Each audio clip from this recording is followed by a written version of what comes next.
Je suis Anne Pioz, psychothérapeute et coach. La pleine conscience du pouvoir est un podcast qui s'adresse aux femmes qui veulent reprendre le pouvoir sur leur relation avec la nourriture, sortir des injonctions de la culture des régimes et ne plus se sentir seule avec tout ça. Dans ce podcast, je partage des outils, des réflexions. Je vous parle aussi de pleine conscience et d'introduire dans votre quotidien plus d'observation de votre propre fonctionnement. Je vous propose également des témoignages de femmes qui vivent ou ont vécu un trouble du comportement alimentaire ou une relation compliquée avec leur alimentation. Leurs témoignages vous permettront, je l'espère, de réaliser que nous sommes nombreuses à nous retrouver prises au piège de cette relation toxique. Je vous laisse avec l'épisode du jour. Je suis venue ici pour parler de mon rapport à l'alimentation qui me suit en fait depuis l'âge de mes 15 ans à peu près. Mes parents, en fait, ils sont très vite aperçus du fait que je perdais du poids. Mais pour moi, je faisais pas de l'anorexie, c'était pas possible. Et c'est à ce moment-là que je me suis dit, ouais, mais tu vas remanger, mais tu vas quand même contrôler. Moi, j'ai quand même 15 ans de recul sur ce comptage de calories. Mais vous savez pas dans quoi vous vous embarquez, c'est pas une vie, en fait. Et je me suis dit, tant qu'à faire, sautons des repas. Donc j'avais inventé le jeûne intermittent aussi avant l'heure. Mon but n'était pas de maigrir, mon but c'était juste de pas grossir. Ça a participé au cheminement de me dire que maintenant que j'avais un enfant, que j'avais ce petit être, que voilà, je voulais pas qu'elle ait une maman malade.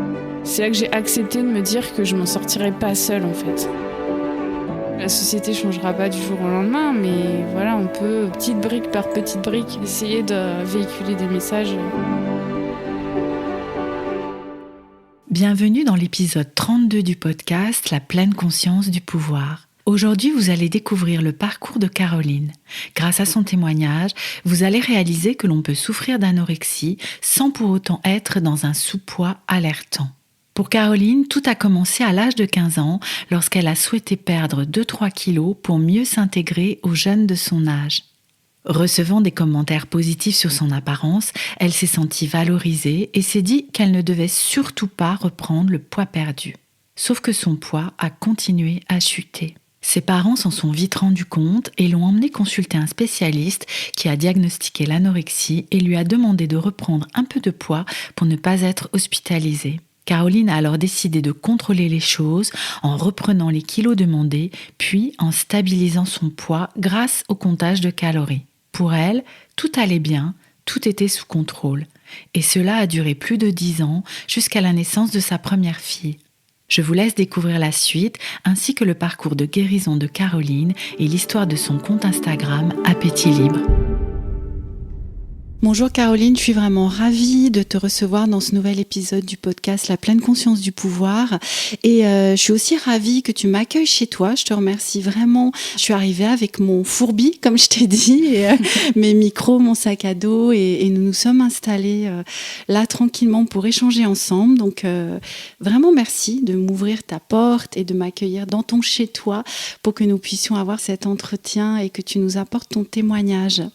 Alors, on s'est rencontrés, toutes les deux, c'est la première fois qu'on se voit de visu, mais on s'est rencontrés via Instagram et via ton compte Appétit Libre, dont tu nous parleras, je l'espère en tout cas, tout au long de cet épisode. Mais c'est à nouveau, je trouve, une super façon de faire des rencontres, de créer du lien et d'entrer en contact. Je ne sais pas ce que tu en penses, si tu as pu faire d'autres rencontres comme ça via Instagram, mais...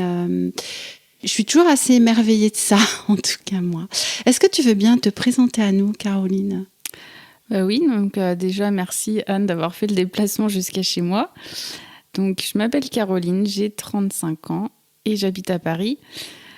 Mon métier c'est médecin anatomopathologiste. C'est un bien grand mot pour dire qu'on regarde des prélèvements au microscope pour faire des diagnostics. Voilà. Ok.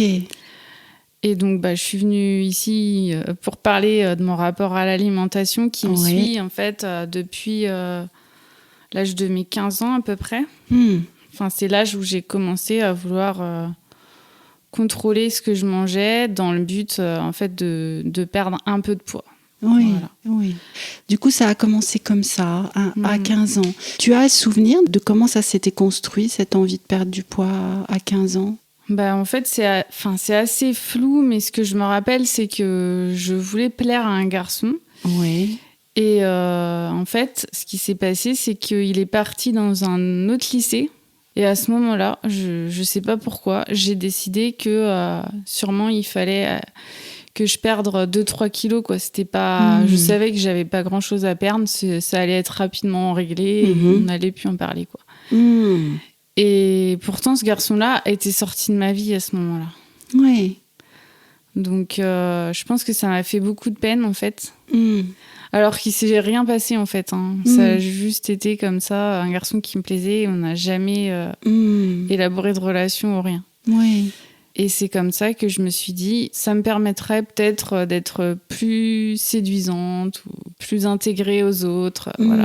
Oui, c'est ça. Tu t'étais construit une représentation de toi, qui serait meilleure, qui te plairait plus, sans qu'il y ait eu finalement d'injonction extérieure ou de remarques ou de choses comme ça. Après, je pense que... Pourquoi perdre du poids ? Je pense que clairement, c'est parce que ce que nous renvoie la société. Enfin, c'était en 2000. J'avais 15 ans en 2000. Oui. Et à cette époque-là, les filles, elles étaient encore... Enfin, les filles qu'on voyait dans les médias, elles étaient encore plus minces, voire maigres que maintenant, en fait. Exact, oui. Donc, moi, par rapport à ces filles-là, j'étais grosse, alors que, j'étais pas grosse, mais... Voilà. Du coup, comment ça s'est poursuivi alors ? Tu te dis, je vais perdre 2-3 kilos, ça va être facile, on y va. Alors en fait, je me suis pas dit que juste 2-3 kilos, je me suis dit aussi il fallait changer toute la garde-robe, changer de coiffure, mettre du maquillage. Enfin, c'était une refonte totale du look en fait. Ouais, ok. Je suis passée un peu du stade de l'ado un peu garçon manqué à la fille qui faisait attention à ce qu'elle achetait comme habit, à s'acheter du maquillage et tout ça. Oui. Et du coup, j'ai eu des commentaires assez positifs. Ouais. Et donc, c'était concomitant avec une petite perte de poids. Et du coup, ça m'a un peu donné un sentiment... de cause à effet, en fait. Et puis, j'étais contente de recevoir ces commentaires positifs. Oui. C'était très valorisant, du coup. Je me sentais valorisée.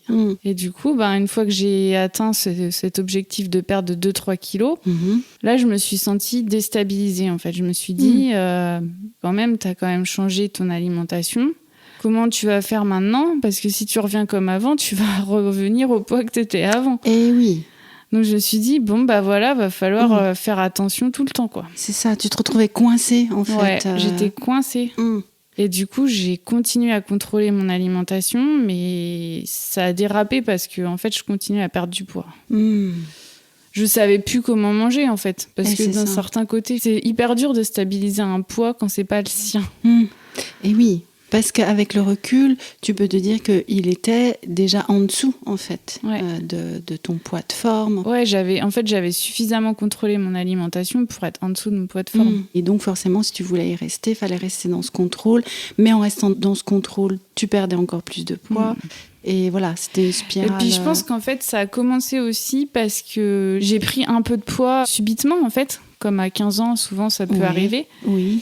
Et du coup, je crois que c'est à la médecine scolaire, parce que je me pesais pas en fait. À la médecine scolaire, j'ai pris un peu de poids et c'est là que je me suis dit, ah oui, quand même. Alors que c'était l'évolution naturelle de mon poids, je pense, à cet âge-là. Et ça aussi, ça a participé au fait que je me suis dit, il va falloir faire attention. Ouais, donc du coup, face à cette prise de poids, tu as réagi comment ? Je me suis dit, je vais contrôler un peu mon alimentation et puis ça va bien se passer, je vais reperdre du poids. Et ce que j'ai fait en premier, c'était de supprimer le goûter, en fait. Je me suis dit, en plus, le goûter, c'est pour les enfants. En plus, au lycée, souvent, on finit à 18h. Donc, 18h après, l'heure du repas est pas si loin que ça. Je me suis dit, c'est bon, tu vas réussir à tenir.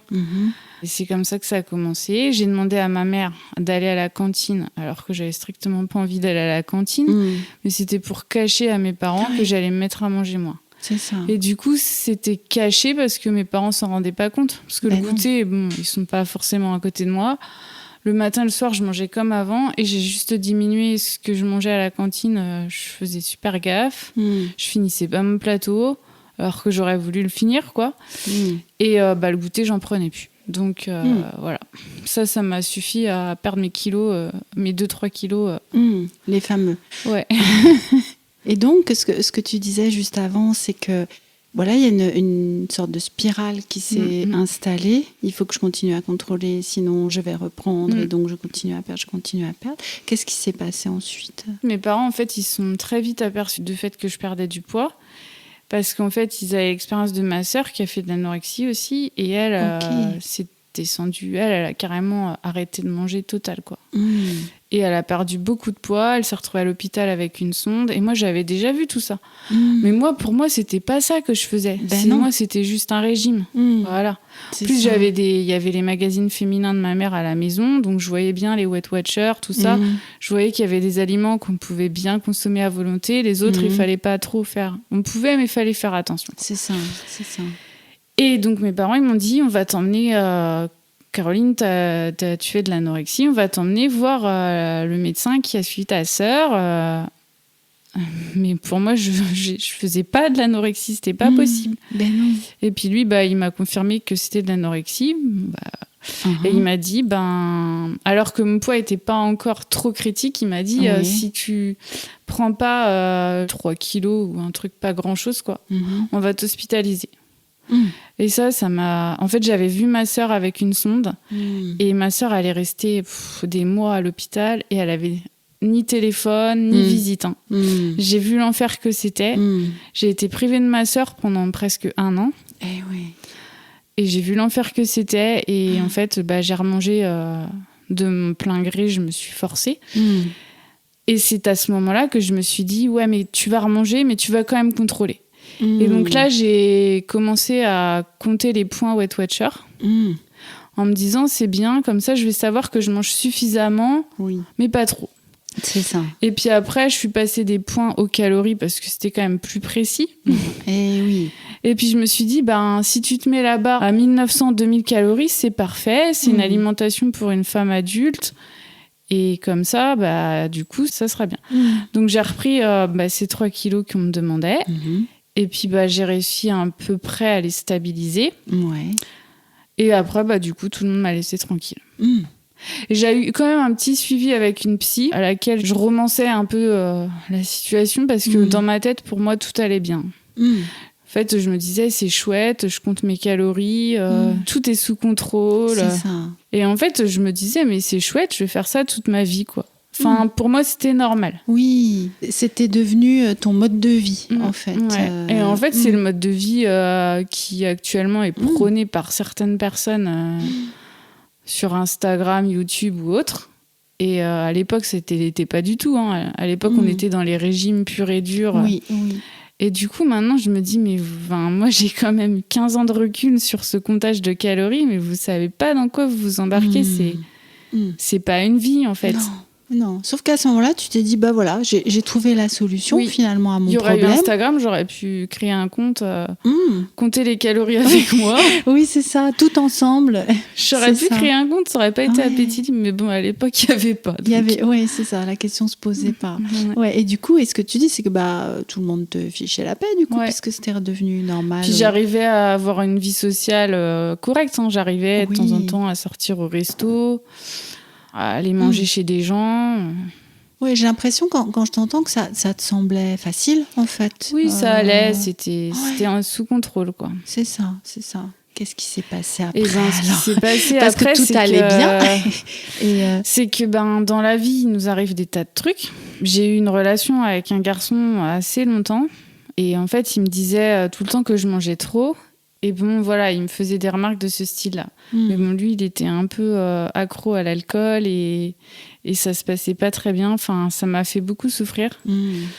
Et en fait, quand j'ai pris la décision de le quitter, ça a été très dur.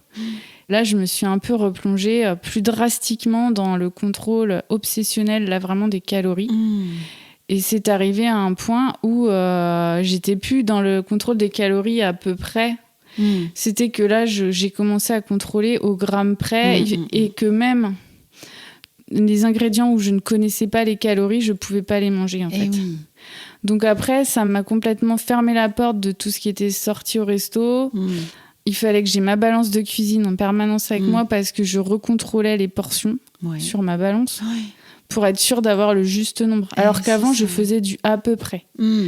Et que quand j'allais au resto, j'estimais du à peu près, quoi. Et là, je suis passée dans un truc bien plus...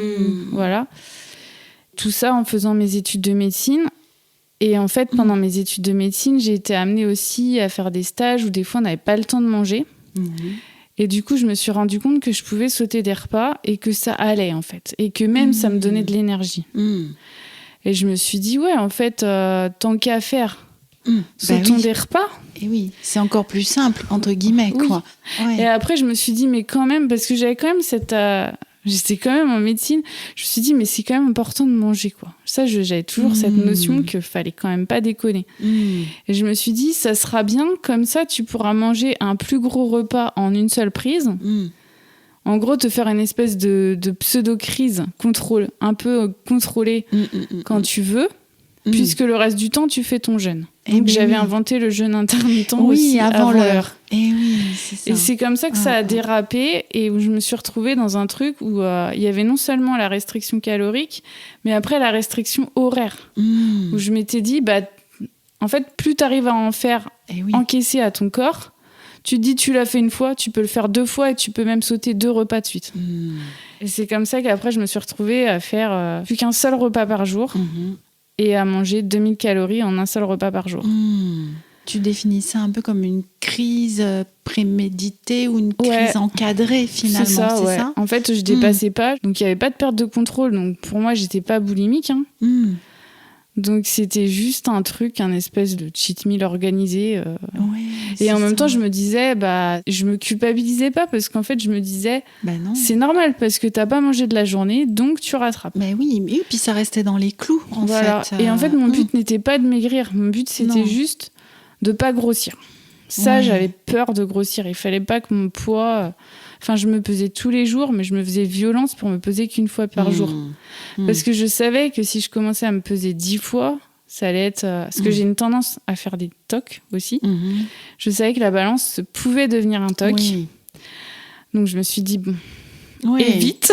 Oui, ça veut dire que tu avais déjà là un regard sur ce que tu faisais qui était très clairvoyant, enfin, où tu pouvais même te dire non, alors là, attention, si je rentre dans ce truc-là, ça va dégénérer, et du coup, tu gardais le contrôle là-dessus. Et mais au fond de moi-même, je savais que j'étais anorexique. Après, c'est vrai que nous, ce qu'on nous apprenait en médecine, c'était la triade anorexie, aménorrhée, amaigrissement. Et moi, je savais que j'avais les 3. J'étais persuadée que j'avais l'aménorrhée, même si j'avais la pilule. Mais du coup, ça le cachait un peu au monde. Quand j'avais des entretiens médicaux, ça cachait le 3e truc, l'aménorrhée, en fait. Et oui. Donc, en fait, les gens, comme j'avais pas un poids d'une anorexique, j'étais un poids bas, mais j'étais pas dans un IMC à 14. Oui, c'est ça. Tu étais pas en danger. Voilà. Enfin, j'étais dans la limite maigreur, quoi. Et du coup, au médecin, je leur disais, oui, je prends la pilule, j'ai des cycles réguliers, blabla, normal, quoi. Oui.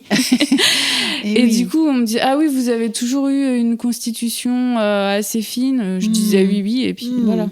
Oui, ça passait. Et du coup, personne ne se rendait compte que ça allait pas, en fait. C'est ça. Mais ce que tu dis, c'est que toi, il y a une part de toi qui s'en rendait bien compte, en fait, de ce qui se passait.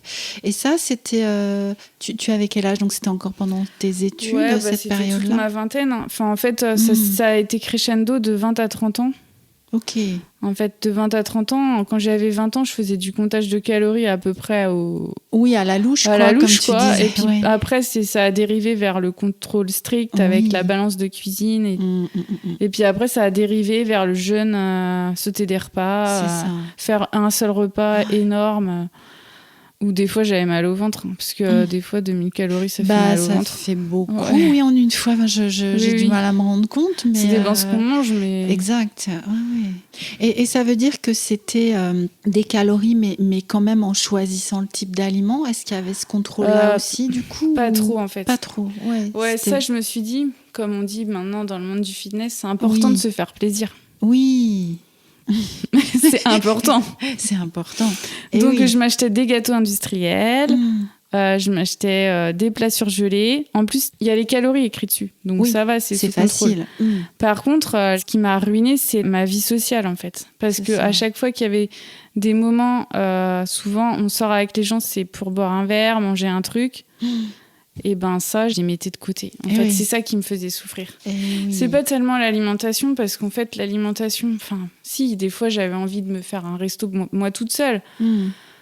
Mais au final, c'est tous ces moments de partage, en fait, avec les autres. Oui, parce que du coup, tu ne faisais plus, en fait. Tu n'avais plus de vie sociale. Puis dans les soirées étudiantes, souvent, il y a de l'alcool. Et oui.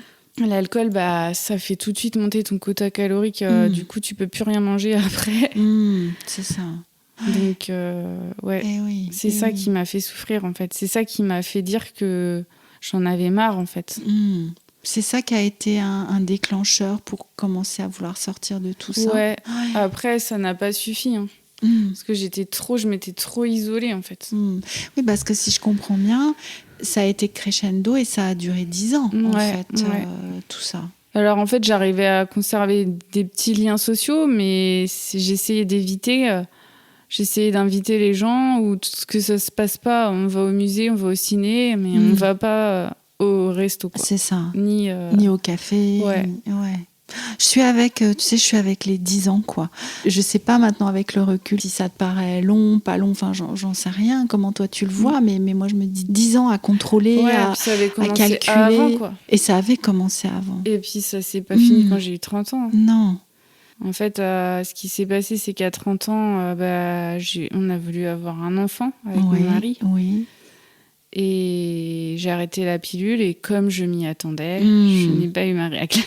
Et oui, tu le savais au fond de toi, mais là, voilà, c'était noir sur blanc, quoi. Ouais, je savais que j'étais pas en capacité. Enfin, je le sentais dans ton corps. Et du coup, on a attendu 2 ans avant d'aller faire une PMA. Ouais. Et c'est là que ça a marché du premier coup. Et que j'ai eu ma petite fille.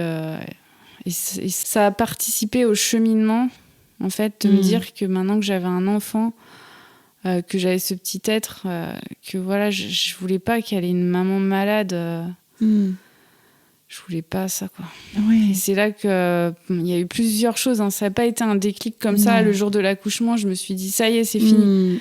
Non, parce que justement, le jour de l'accouchement, je me suis dit alors que j'avais pris presque pas de poids, j'avais dû prendre 9 kilos en 8 mois. Je me suis dit, va falloir faire quand même revenir à ta petite routine, parce que je faisais beaucoup de sport aussi. Et donc, en postpartum, je me suis remis à faire du sport, contrôler. Et là, j'ai perdu, mais avec l'allaitement, ça m'a fait perdre un truc de malade. J'ai jamais perdu aussi vite de ma vie. Et en fait, ce qui s'est arrivé, c'est que ma fille est née en juin. En décembre, à Noël, j'ai été au poids le plus bas de toute ma vie. J'avais jamais été aussi maigre. Et là, en fait, un jour, mon père, il a appelé mon mari dans mon dos. Et il lui a longuement parlé, pour lui dire qu'il s'inquiétait, etc. Il voulait savoir si j'allais bien. Enfin, voilà. Et c'est là que je me suis dit, ouais, en fait, ça va plus, quoi. Enfin, maintenant, t'as une fille, mais tu continues à être obsédée par ton poids, tes calories. Et c'est là que je suis allée consulter une psy, une diététicienne. C'est là que j'ai accepté de me dire que je m'en sortirais pas seule, en fait. Et c'est ça. C'est cette prise de conscience avec différentes choses, hein, mais avec au cœur l'arrivée de ta petite fille et de te dire, je veux pas qu'elle grandisse avec une mère malade. Hein. Tu mettais ce mot-là de maladie, du coup, dessus. Oui. Mais c'est là que je me suis dit... tout après le postpartum, je me dis je vais m'en sortir toute seule. J'avais déjà dans cet esprit de appétit libre de me faire livrer des repas et de me forcer à parce que je mangeais pas le midi sinon. De me forcer à avoir un repas tous les midis et que je calculerais pas les calories, que je ne pourrais pas les connaître d'ailleurs. Et en fait, j'avais dit que je ferais ça, mais j'arrivais pas à le mettre en pratique. Il m'a fallu 3 mois et la consultation avec la psy et la diététicienne pour mettre cette idée que j'avais en pratique, en fait. C'est elles qui m'ont dit, mais oui, c'est une bonne idée, mais oui, faites-le.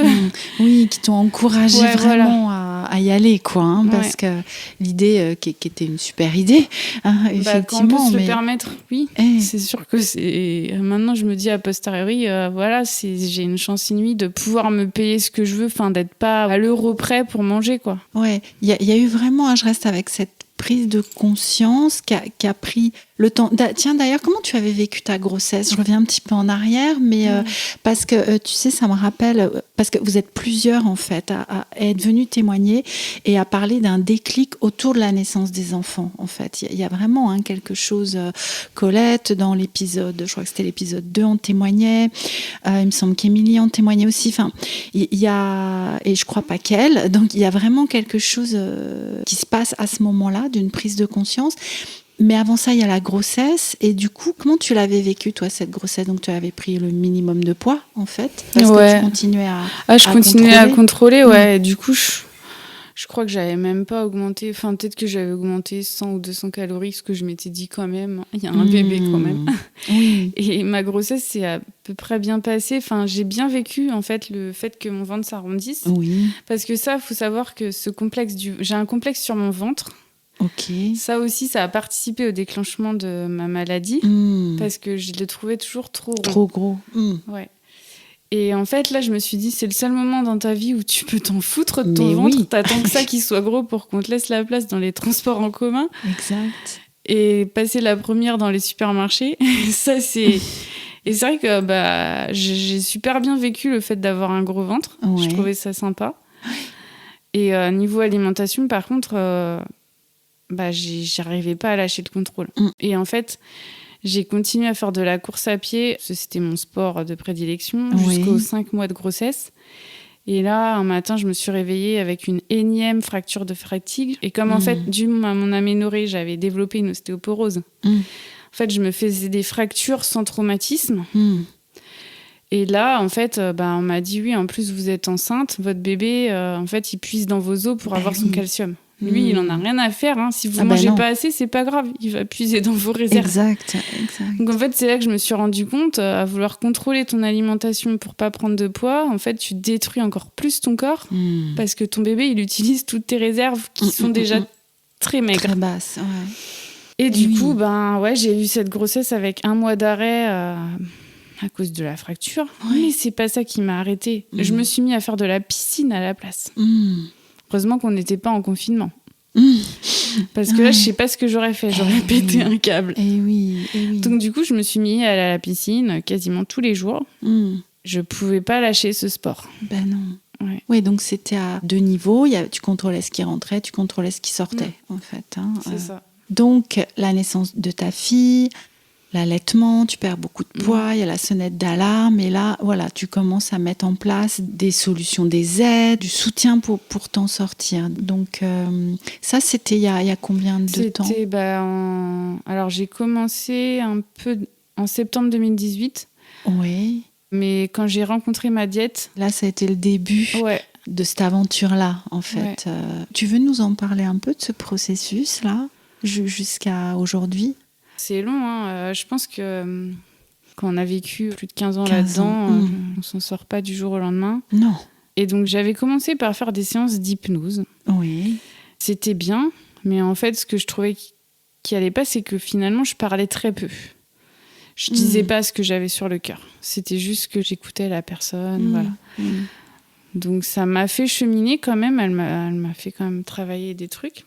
Puis après, je me suis dit, je vais prendre une psychologue classique.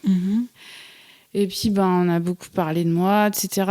C'est sûr que, il y a des choses psychologiques qui n'allaient pas, mais c'était des vieux dossiers, quoi. J'avais l'impression quand même d'avoir tiré un trait sur certains trucs. Oui. Et je me suis dit, ce qui va pas encore avec cette psy, c'est qu'en fait, on parle jamais d'alimentation et que c'est quand même le cœur du problème. Et là, j'ai pris mon courage à 2 mains en me disant que j'allais voir une diététicienne. Et je savais qu'elle allait me demander qu'est-ce que vous mangez tous les jours. Ça, j'avais vraiment pas envie d'en parler parce que j'avais honte, en fait. Ah, c'était cette émotion-là qui j'avais était présente. Honte, En fait, c'est super bien passé parce qu'elle a été super bienveillante. Elle m'a pas brusquée, en fait. Elle m'a accompagnée dans mon propre cheminement. sans ton jamais, rythme. voilà. Elle m'a jamais dit. Je sais qu'à chaque fois que j'allais la voir, elle me disait, est-ce que vous faites encore du sport, diminuer le sport? Je lui disais non, je peux pas. Enfin. Et du coup, elle me brusquait pas. Elle me disait bon, continuez, on verra ça plus tard. Et petit à petit, ça a été par étapes, en fait. Comme je faisais un seul repas par jour, on a dit, on va commencer à faire un repas du midi, enfin un autre repas dans la journée, sans contrôle, sans rien compter du tout. Et c'est là que j'ai commencé à tester plein de restos, parce que ça fait 10 ans que j'habite à Paris et j'ai jamais fait un seul resto. Jamais. Je connais pas grand-chose, en fait. Et en parallèle de ça, le soir, j'avais rien modifié. Je continuais à manger mes 2000 calories en un seul repas. Et je lui ai aussi demandé d'arrêter de me peser, en fait. Oui. Et elle a accepté, alors que je pensais qu'avec mon IMC qui était limite, elle allait vouloir contrôler que je prenais bien du poids. Elle a dit non, si vous voulez pas vous peser, on se pèsera quand on sera prête. Et je me suis pas pesée pendant 3 mois en faisant ça. Ok, ça veut dire que tu t'en étais sevrée de la balance aussi à la maison? À la maison, ouais. Donc chez elle, j'allais la voir toutes les 2 semaines et chez moi, il n'y avait pas de balance. Pendant 2 mois, donc j'avais cet ancien repas unique plus ce nouveau repas que j'avais. Donc ça faisait un excédent de calories, j'en étais consciente. Mais en fait, le midi, il fallait que je mange vraiment ce que j'avais envie. Donc évidemment, c'était souvent des repas caloriques qui m'avaient un peu manqué, quoi. Et oui. Et au bout de ces 3 mois, je me suis dit, maintenant, je suis prête à affronter la balance. Parce que je savais qu'elle irait pas dans le sens négatif. Avec tout ce que j'avais mangé, c'était pas possible. Et non. Et du coup, là, je me suis pesée. Et en fait, j'ai eu un peu un choc. Parce que j'avais pris que 2 kilos. Et moi, en fait, dans mon esprit, j'avais une fausse croyance que j'allais prendre 10 kilos, en fait. Et c'est ça, en mangeant autant, en fait. Autant de calories. Et là, elle m'a dit, non, vous savez, prendre du poids, c'est long. C'est bien plus long que d'en perdre. Parce qu'on peut perdre facilement 2-3 kilos en une semaine. Mais prendre des kilos, c'est long. Et c'est là que je me suis dit, waouh, je ne suis pas sortie de mon truc. En fait, ça va être hyper long de retrouver un poids de forme. Et donc, ça a pris 1 an et demi et 18 kilos de prix. Et c'est petit à petit, en fait, en reprenant des kilos, que naturellement, le soir, j'avais plus envie de manger 2000 calories, en fait. Je me forçais pas, c'est juste que ça faisait trop, quoi. C'était too much. Et petit à petit, j'enlevais des trucs le soir. Et donc après, ça s'est rééquilibré. J'ai aussi, à un moment, incorporé un petit déjeuner. Enfin, j'ai plus réparti, en fait. Oui. En essayant d'écouter plus mes envies. Oui, moi, je suis vraiment avec cette bienveillance de la diététicienne et sa patience à te laisser aller à ton rythme, en fait, à pouvoir te suivre, en fait, dans ce rythme-là. Et puis aussi, ces 2 kilos-là, en 3 mois, c'est ça, et te dire « Ah !» Comme alors voilà, moi je suis ni médecin ni diététicienne, mais j'imagine de quelque chose du métabolisme qui a du mal en fait à se remettre en route ou quelque chose comme ça. Après, ça c'est propre à chacun. Je pense qu'il y en a qui auraient pris plus de poids, mais je partais pas non plus de 1000 calories par jour. Je mangeais 2000 calories déjà. Bon, je pense que j'avais quand même un apport minimal, quoi. Et comment tu le vivais émotionnellement alors, cette prise de poids? Dès le départ, ça peut paraître bête, mais moi j'ai trop kiffé en fait. C'est-à-dire que j'ai commencé à redécouvrir de la nourriture que je mangeais plus, en fait. Et c'est ça. Ou que je m'autorisais pas. Et en fait, je me suis focalisée là-dessus. Et j'ai oublié, en fait, le reste. C'était le plaisir, en fait. C'est ça, quand tu dis j'ai kiffé ça. C'était ça, waouh. Puis me dire que j'allais choisir ce que j'allais manger sans avoir un ordre de la maladie derrière qui dit ouais, mais non, pas ça. Tu arrivais à la mettre bien en retrait, cette voie-là. En fait, que le midi. Au départ, c'était que le midi.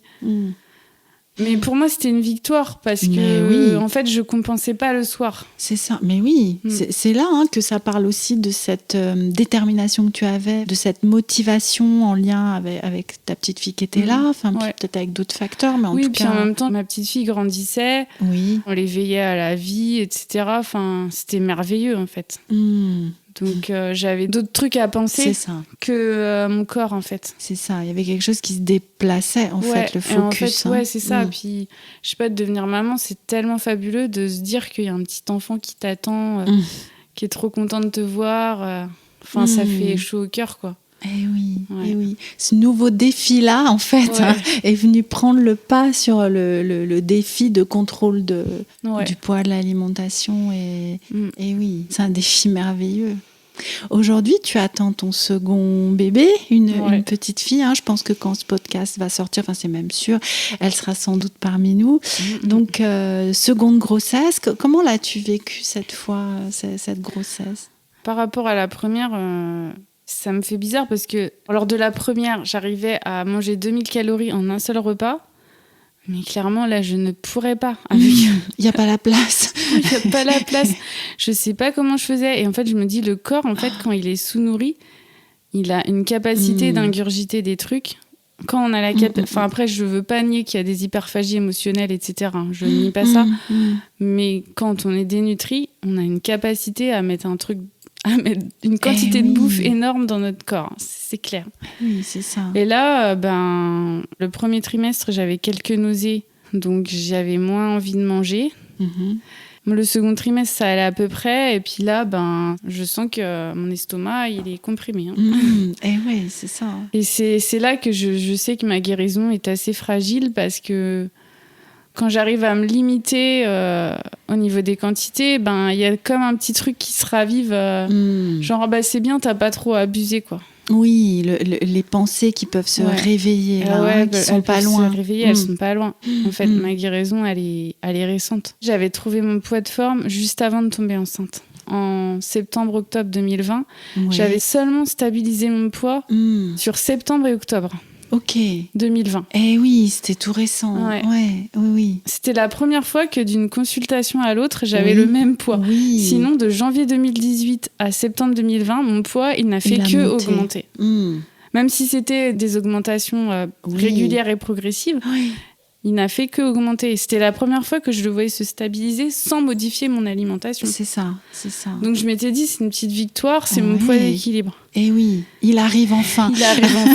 Et bam, je suis tombée enceinte. Et du coup, après c'est merveilleux. Mais... Oui, c'est à nouveau un défi, du coup. C'est ça que j'entends. Le plus gros défi, ce sera, je pense, le postpartum. Le postpartum, avec l'allaitement, à nouveau, peut-être, si tu prends cette décision. En même temps, tu vois, moi, je suis avec ces pensées qui peuvent être là, mais que tu vois, en fait. Oui, on les voit. Et que tu peux choisir de suivre ou pas. Enfin, ou que tu peux te dire, tiens, c'est là. Je te vois. Ok, je te vois. mais voilà, sans te laisser engouffrer, en fait, dedans. Mais j'entends que tu vois quand même comme un défi la suite, en fait, le postpartum. Mais oui, mais bon, je suis assez confiante. Je sais que ça sera des pensées que je pourrais mettre à distance. En fait, le plus dur dans cette maladie, c'est de faire le premier pas, je pense. C'est les premiers mois. Là, les 3 premiers mois où je ne me suis pas pesée, ça a été les plus durs. J'étais dans l'incertitude. Je ne savais pas si je prenais 10 kilos. Enfin, je le savais quand même avec mes vêtements, mais... Oui. C'était tellement un défi, en fait, à ce moment-là. Tellement nouveau, tellement un défi, même si tu étais super motivée et tout, t'allais vers l'inconnu, Puis en fait, on est confronté à des tas de choses. Il y a une espèce de faim, une rage de faim qui se réveille, en fait. Et même des fois, après des gros repas le midi, enfin, des gros repas, pas en quantité, mais en calories, c'était des repas caloriques. J'arrivais encore à avoir faim et je me disais, oh là là, c'est pas possible, je suis pas normale. Mais en fait, c'est la faim qui se réveille, quoi. Le corps, il veut retourner. Je pense que j'aurais pu grossir plus vite si j'avais vraiment lâché totalement prise. Mais en fait, moi, ça me demande souvent, est-ce qu'il faut lâcher totalement ? En fait, ça dépend des gens, je pense. Moi, je me suis fait petit à petit. Et ça m'a bien convenu, quoi. Après, il y en a qui préfèrent tout lâcher, mais des fois, ça peut être à double tranchant parce que ils vont se réveiller dans un mois, ils vont se dire « Ah non, je peux pas faire ça. » C'est ça. Ouais, j'en reviens vraiment à ce rythme personnel et le rythme de ce qui était possible à la fois pour toi, physiquement, psychiquement, émotionnellement, en fait. Et que ça s'est fait comme ça. Je suis en train de voir qu'on arrive bientôt à la fin de cet épisode, mais j'aimerais bien que tu nous parles de ton compte Appétit Libre. Alors, quand est-ce que tu l'as créé ? Qu'est-ce qui a fait que tu l'as créé ? Quel est ton message avec ce compte ? quand je l'ai créé, c'était en mai 2020. Oui. J'étais à 2 ans de thérapie, en fait. Donc moi, j'étais mieux dans ma tête. J'avais repris plus de 15 kilos. Enfin, j'étais vraiment transformée. Et en fait, j'avais une passion qui était presque une addiction de tester les restos dans Paris. Ouais. Je me disais, je vais créer un compte où je parle des restos. Puis après, je me dis, ouais, mais quand même, j'ai envie de créer un compte sur l'anorexie, mais 2 comptes, je vais jamais réussir à gérer 2 comptes. Et du coup, je me suis dit, je vais créer un mix des 2. Ouais. Voilà, je me suis dit, je vais parler de mes découvertes de restos en parlant de ma maladie. De faire le lien, en fait. De faire le lien, en fait. Ouais. Parce que franchement, moi, je pense que ça pourrait être une super thérapie pour plein de gens si on pouvait la rembourser par la sécurité sociale. Oui, c'est ça. Faire livrer. Après, il y a peut-être des gens qui ça plairait pas, mais honnêtement, enfin, quand on est dans Paris, l'offre, elle est quand même gigantesque. Eh oui. Donc je me suis dit, c'est l'opportunité. Si j'habitais au fin fond de la Creuse, je pense pas que j'aurais utilisé cette thérapie. C'est ça. Oui, du coup, c'était vraiment le mix des 2. Je suis avec ça. Moi, ça me met l'eau à la bouche à chaque fois. Alors moi, je suis un peu loin de Paris, donc je regarde. Alors, je regarde les photos et tout ça. Mais voilà, c'est quand même un compte, même si c'est un mix des 2 où tu parles beaucoup d'alimentation et aussi de tout ce qui est culture des régimes, dans quelque chose qui devient aussi militant. C'est l'évolution que m'a fait prendre Instagram, en fait, avec les rencontres, comme tu disais au début. On fait des super rencontres sur Instagram. Enfin, moi, personnellement, je vois que le bon côté parce que, en fait, avant, j'utilisais quasiment pas Instagram. Donc, je me faisais très peu influencer par la sphère négative. C'est là que, en fait, j'ai développé une certaine colère et une certaine rage. Parce que pour moi, vraiment, je suis tombée là-dedans à cause de la société. Parce que certes, j'avais pas confiance en moi, j'ai cherché l'approbation des autres. Mais j'aurais pu me mettre à fumer et à faire du shit ou je ne sais quoi pour me faire intégrer. J'aurais pu faire ça aussi. Parce qu'en fait, ce qu'à la base, à mes 15 ans, ce que je voulais, c'était intégrer avec les autres. C'est ça. Donc le maquillage et le changement de look et tout ça, c'était vraiment dans une volonté d'intégration. D'être intégrée au groupe. Et je pense que la minceur a pris le pas. Parce que voilà, j'étais quelqu'un qui était assez sérieuse ou je sais pas quoi, mais oui, du coup c'est ça que tu as choisi entre guillemets parce que plutôt que c'est ça de te mettre à fumer ou à boire plus que de raison, de t'alcooliser et tout ça a aidé ce biais-là. Mais ça c'est à cause de la société, parce que j'aurais vécu à une société où il n'y a pas la culture de la minceur, j'aurais pas eu cette idée en fait. Eh ben non, ça aurait pas été ce biais-là en tout cas. Du coup, avant qu'on se quitte, comment tu voudrais qu'on conclue ? Quel message tu voudrais passer ? Qu'est-ce qui te semblerait vraiment important à ne pas oublier de dire ? Comment tu souhaiterais transmettre là, dans ces dernières minutes ? Moi, ce que je pense, c'est qu'il y a plein de gens qui sont dans l'anorexie sans le savoir. Parce qu'il ne suffit pas d'avoir un poids bas. Malheureusement, ce n'est pas du tout un critère, en fait. Ouais. Et que si vous êtes trop dans le contrôle obsessionnel... c'est qu'il y a un problème. Et il y a des tas de comptes sur Instagram où ils prônent le manger sain, ici la style, enfin tout ça. Pour moi, ils sont peut-être pas dans une anorexie, mais ils sont dans une maladie avec l'alimentation. Enfin, il faut pas croire tout ce qu'on nous raconte, quoi. Le healthy lifestyle, pour moi, c'est être comme ma fille de 3 ans. Enfin, c'est ça, quoi. C'est manger un peu comme on a envie, bouger comme on a envie, et puis... Et oui, c'est ça. C'est ça. Retrouver ce que tous et tout enfant on a su faire, en fait. Et que ce serait ça. Et ça, d'ailleurs, je ne l'ai pas dit, mais en fait, de voir une petite fille grandir à côté de soi, sacré message, c'est un sacré enseignement, en fait. De la voir manger, découvrir les goûts, se réguler elle-même, de s'arrêter de manger. Et oui. C'est dingue.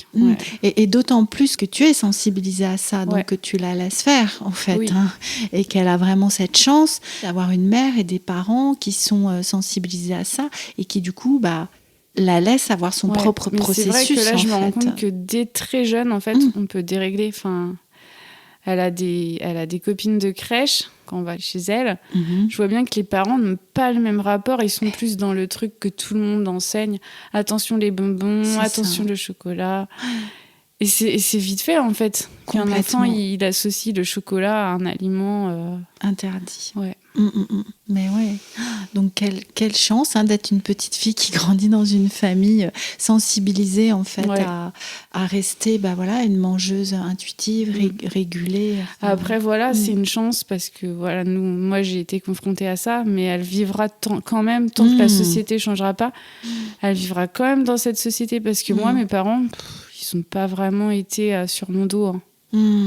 Et pourtant, je suis tombée là-dedans, quoi. C'est ça. Je pense que la société ne changera pas du jour au lendemain, mais on peut, petite brique par petite brique, essayer de véhiculer des messages. Oui. Comme ce que tu fais sur ton compte, dans ce côté de diffuser vraiment ces informations-là et ces warnings-là aussi. Et moi, j'adore tes reels. Je suis fan. Je suis toujours fan. Merci. Ça me fait mourir de rire. Donc, allez voir le compte de Caroline et ses reels. Comment tu dis à chaque fois ? Il y a une phrase Coucou les girls. Coucou les girls. Oui, ça me fait beaucoup rire. Donc, merci pour ça. Parce que je trouve que le biais de l'humour, c'est vraiment un biais vraiment chouette, en fait, pour faire passer des messages. Donc non, c'est chouette. Je te remercie beaucoup, Caroline, merci beaucoup. De m'avoir accueillie, d'être venue témoigner avec toute ta sincérité. Et je te souhaite une belle fin de grossesse. Merci. Et puis, je donnerai tes nouvelles quand l'épisode sortira, si tu le veux bien. Ah oui. À bientôt. À bientôt. Je vous donne comme promis quelques nouvelles de Caroline depuis l'enregistrement de cet épisode. Sa seconde fille est née le 31 août. Caroline se bat toujours avec quelques pensées de restriction, mais tout comme nous l'évoquions dans notre échange, elle peut voir ses pensées et les mettre à distance, continuant à se faire plaisir sans frustration lorsqu'elle mange. Je retiens particulièrement son message de prévention autour de l'anorexie. La frontière est facilement franchie lorsque vous décidez de contrôler votre alimentation, que ce soit en termes de calories, de quantité, de points et ou de moments où vous vous autorisez à manger. Je vous laisse pour cet épisode. N'hésitez pas à contacter Caroline via son compte Instagram Appétit Libre. Je vous mets le lien dans la description de l'épisode. Vos retours, commentaires, avis sur Apple Podcasts sont toujours précieux pour poursuivre ce travail. À très bientôt, dans 2 semaines, pour un prochain épisode de La pleine conscience du pouvoir.